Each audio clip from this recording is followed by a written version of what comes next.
Ever since Arabella emerged from a winter in Harwichport, Massachusetts in May of 2024, about 500 days ago, Steve and Robin have been largely on the move, covering thousands of miles in and offshore, down the Florida Keys and back again. All of that moving is about to stop for a while, as the crew steers Arabella toward her winter dockage in Corner Brook, Newfoundland. It's a mountainous area that will provide Steve and Robin with just about any adventure they could hope for on rock, ice, or snow.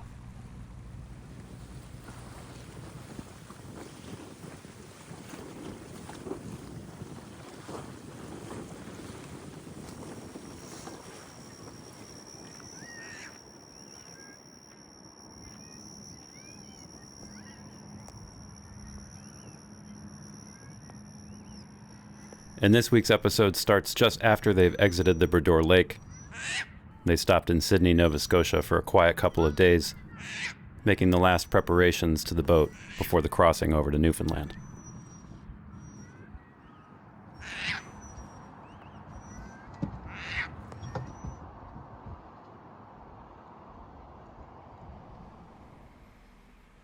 Holy smokes, we're doing it. We're making the jump to Newfoundland. So we are here in North Sydney, approximately there, and we are going to cross what they call the Cabot Strait, also known as the Chuck, because you have the Gulf of St. Lawrence, all of this water emptying out. So depending on what winds you have, it can be pretty steep, can be kind of nasty, and can be very vommy. So hopefully it's not those conditions.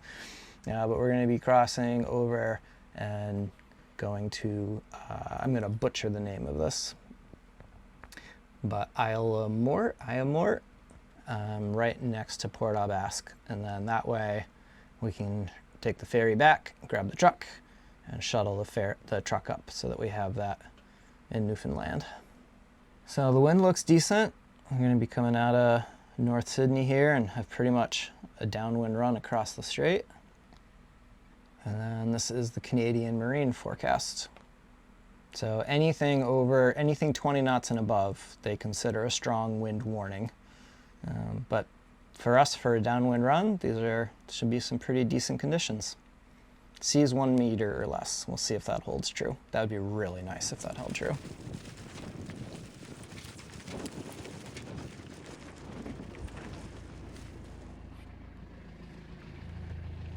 I think if you are straight, then it's going well. Awesome. Thank you so much.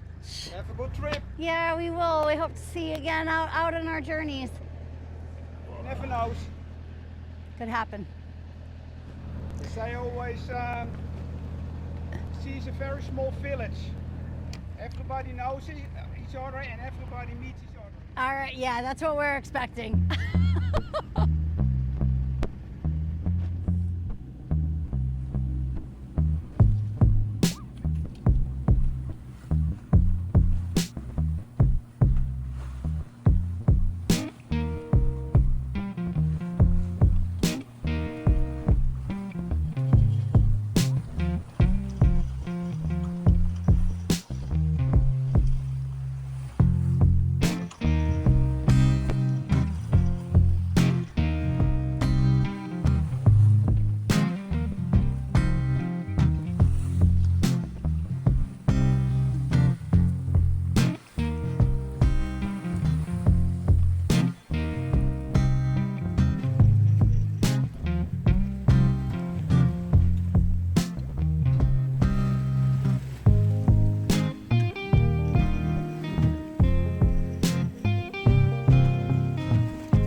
The Chuck lives up to its name.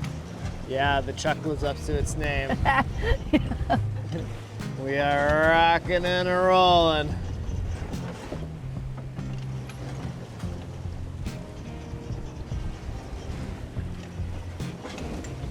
Holy moly. Very sloppy. Ooh.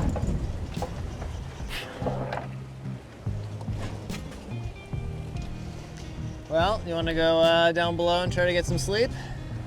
Seriously? I don't think I sleep pretty well. But I don't think I'll sleep well through this. I think I could if I put a blanket in the cockpit. If I like really like did like a nice sleeping bag and curled up down there, I think I'd down sleep on like the a settee baby. isn't bad. Yeah. Yeah. Huh. I put a blanket out and threw a pillow on it in case one of us wants to go try to sack out for a little bit. All right. The other thing you can do with the settee is put the cushions, wedge them in by the table, right? Yep. And then yeah. fold up the comforter and put it against the lockers. Yeah. And then you're kind of wedged between the two of them and you can kind of just stay put, sort of. All right. That one's not too bad.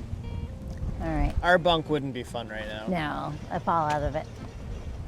Trying to look at the camera to film, but it's making me kind of vomit. Oh yeah, do. It's really hard.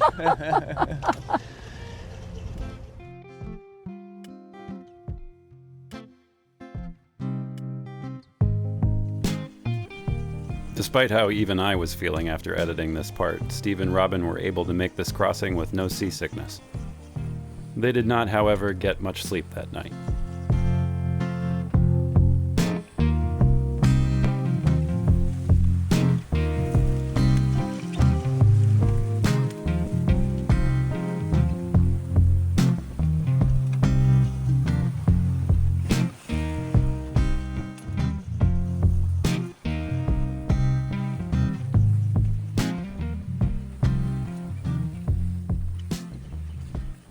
Steve is always grateful for his navigation equipment, but probably never as much as the next morning as the first bits of Newfoundland's rugged coast suddenly emerged from the fog at Isle Mort.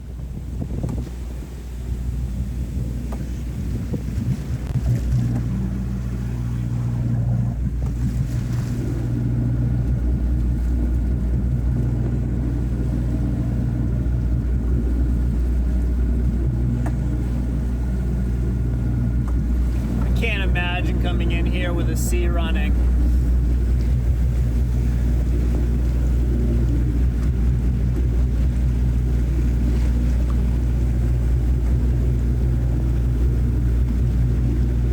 Honey, this place looks so cool. Yeah. I'm so excited.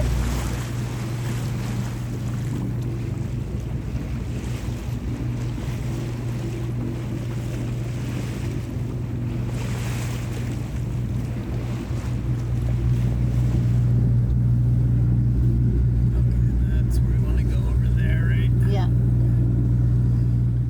We came in and it was a little foggy yesterday. Mm-hmm. Those rocks were kind of spooky. Yeah, spooky to see those like emerge from the fog, you know, not more than 100 meters off either side of the boat. This is crazy!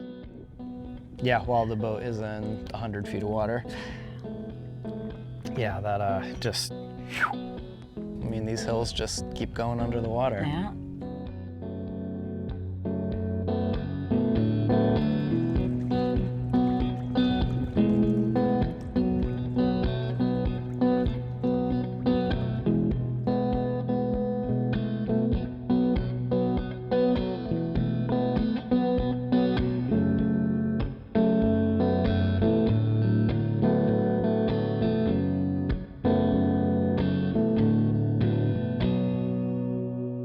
Coming in, we could either pick up the town dock, their wharf, or we could come into Squid Hole where we are now. We could anchor by the town wharf, or we could go into Mickle Tickle.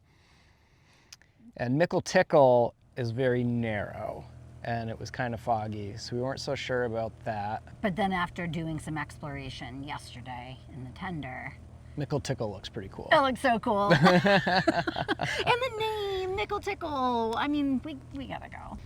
And then Robin's gonna head back and get the truck over the next few days. Yeah. We're waiting for a package to arrive so we can time the ferries and the trucks and the package. Yeah. And I feel So I'll go over the Cabot Strait 3 times. Once yesterday and 2 more times in the coming week.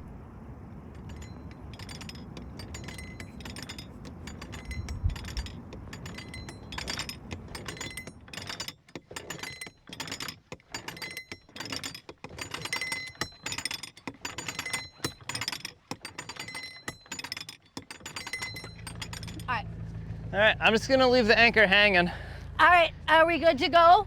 Yeah, I can take us if you want. Okay, got it. Okay.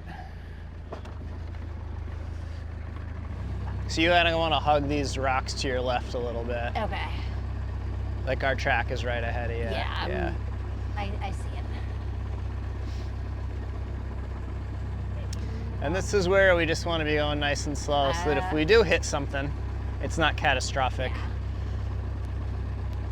We run up onto the rocks at 5 knots, we're in trouble. We run into them at 2 and we're probably just gonna scrape some paint. Yeah. Oh, 2.2 knots of wind, honey. Woohoo! Wow, this place is insane. Look at that, that just came into view. Yeah. Yeah, I can't wait to go explore. Yeah. And then, wow, this is... Yeah, you wanna hug those rocks. Yeah. Ah, oh my God. Those rocks are right there. Yeah, but there's 18 feet, I 19 know, feet under it's us. crazy. Yeah. Wow.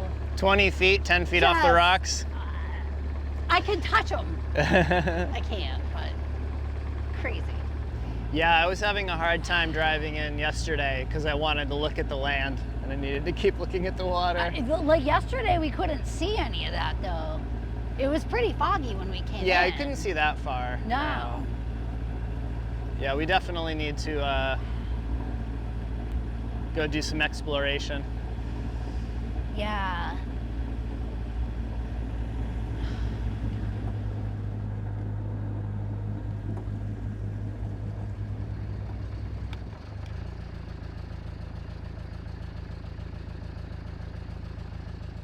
All right, go for it.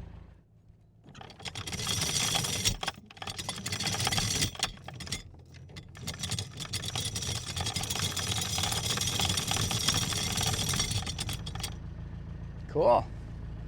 We'll set up some stern lines and adjust this anchor a little bit more, but I think I'm pretty happy with this. Yeah, this is We got 16. unbelievable. Look at the rocks behind the boat. I know. Holy moly. So we're gonna set up our stern lines here. We're gonna run one off port, one off starboard. This should run out of its bag real nicely, and what I'm gonna do is we'll actually start on the other side, but the principle's the same. I'm gonna have you take the rope, put it around the winch just once like that, Okay. and that'll let it feed out to me in the tender. Okay. If it gets to the point where I am not at shore and you are gonna run out of line, what I want you to do is just put a couple wraps around the winch, and that way I can't run away Sure. with the tender. I can put a little tension on it, but you can still have slack. If you're gonna run out of this line before I get to shore, and just tie it to this loop on this one and start feeding this one out. And then once I get to shore and get set up, I'll come back and we'll winch until we free up our line and get us onto the first one. Because our first one's gonna be way over there. And it's gonna take us a lot of line to get there because we've swung a lot since we've been here.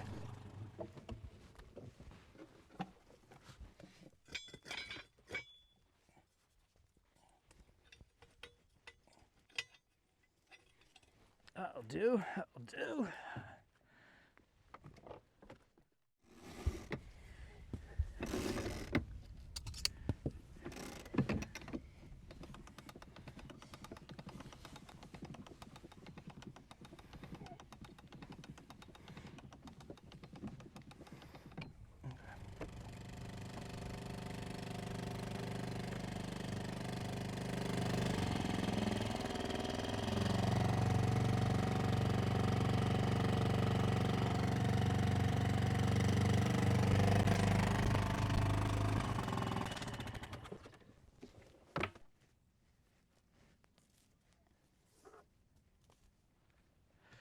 Can you make that fast on the winch? Yep.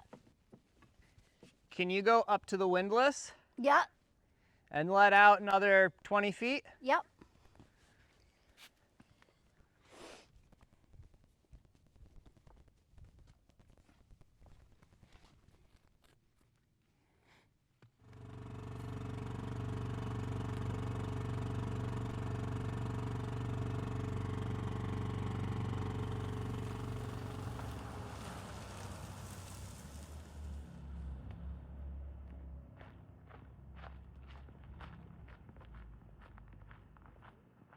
Isle of Mort, as the name suggests, is the site of a great many shipwrecks and drownings, and it may be home to one of the greatest rescue stories of all time, one that every Newfoundlander probably knows by heart. It begins one morning when a 17-year-old Anne Harvey sighted a keg and some straw bedding floating in the water. Immediately she knew a shipwreck had occurred. After finding a few survivors that had washed up on the beach, she ran down the coast to discover nearly 200 people clinging to a tiny rock barely large enough for such a crowd. She and her dog Harvey would spend the next 4 days rescuing 163 Irish immigrants in her small boat as the waves continued to pummel the island. She became famous all over for her heroic effort, and the province named her the Grace Darling of Newfoundland. Signs along the trail here memorialize the many other disasters, an incalculable number of souls lost to the sea.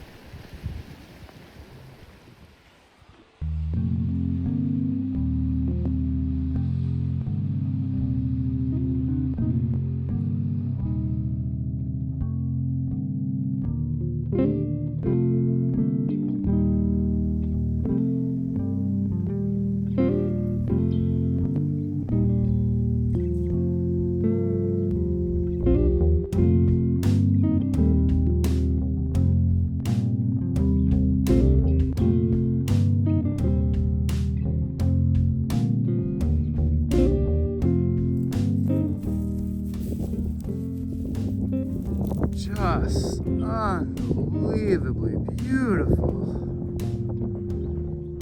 Wow.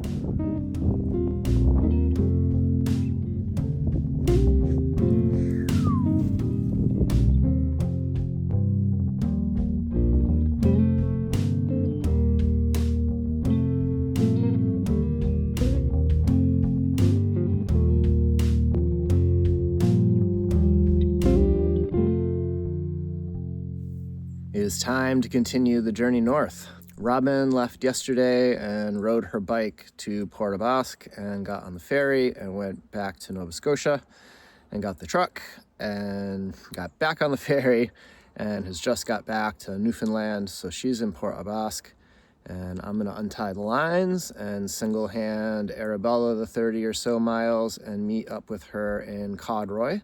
Tie up to the dock there for a few days, shuttle the truck one more time, and then do an overnight up to Corner Brook, which will be our home and our advanced base camp for a while. We're pretty psyched to get up there. We got a few objectives that we want to try to tick before winter comes, so we're trying to make some miles and get up there when we can. And today should be a pretty beautiful day. The forecast looks great. If I move my head, the sun is up, and yeah, let's get out of here. We have the main anchor out, and then we have a line from the stem to shore and from the stern to shore on starboard here.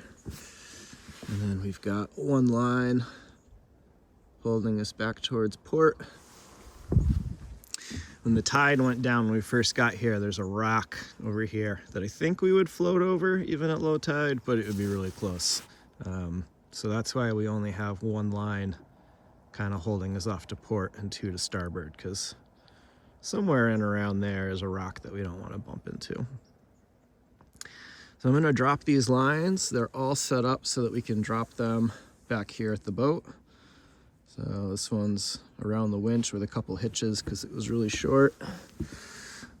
This one's around the winch, and we've got plenty of line.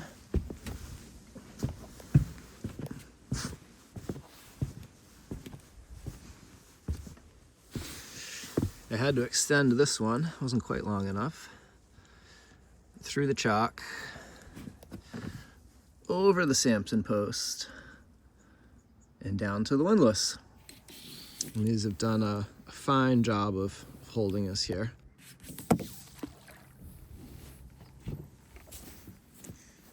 This one I'm just gonna slack off because we got a whole bunch of it here that is dry. I don't need to drag all of this through the water, so we'll pull that one back to the boat.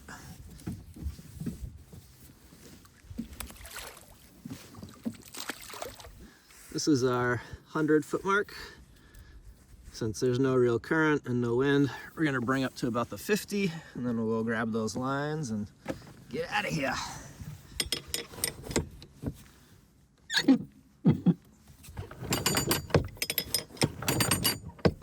This is our port side anchor. There's an eye splice in this line, big old shackle, and then double braid wrapped around the horn. There's a pinch here where this rock meets this rock. So that line can't possibly come up and out of there. Could shift, but it's stuck. And because we're going around a rough chunk of granite, I have 2 lines. So if it were to chafe, hopefully not a ton. And I have my shoreline. Now this one is most likely to move and stretch because it's the longest to a shackle to my anchor line. So if I were to wrap this line around this rock and tie it off, it would pull and it would stretch right where it meets that rock. So by having one anchor around the rock attached with something nice and smooth to the line, we take out a little bit of that. Hopefully things chafe a little less, and this doesn't look like it chafed at all. We didn't have any sea state, so just a little bit of wind pushing us around. All right, break this down and go grab the other 2. This is our forward anchor. This line is Dyneema cord, and it's my uh-oh line. So I can use this to tow the boat, to tie the boat off, to extend the anchor. As a halyard, as a sheet, it could be used for just about anything. And Dyneema doesn't terribly like knots. So this knot, if you can even call it a knot, is a dog-eared or doubled 8, and it's not finished and just tucked over. It's a wicked funky knot, but it basically just relies on a whole bunch of loops and friction to hold it. Hence the tie-off knot at the end here to help keep it from unraveling. So this helps with just a ton of friction in the Dyneema and doesn't put any real hard kinks in it. And then we've got 2 lines around this pointy rock. And I've got 2 lines because I use this old dock line, and in climbing we call this a core shot. So there's the core of the rope sticking through the sheath. There's still a good bit of rope in there. So I'm using this till the end of its day here. So all the weight is on this black one, and this white one is just sitting here, not doing anything and just waiting. So if this black one were to part at that core shot or somewhere else, the boat would move a foot and this white one would load up and we would be on this nice white line. But since we've just been beating up the black, this white one hasn't pulled any duty, and therefore has not received any damage or wear or tear over the last couple days. And last but not least, our fisherman's anchor, set basically as a grapnel.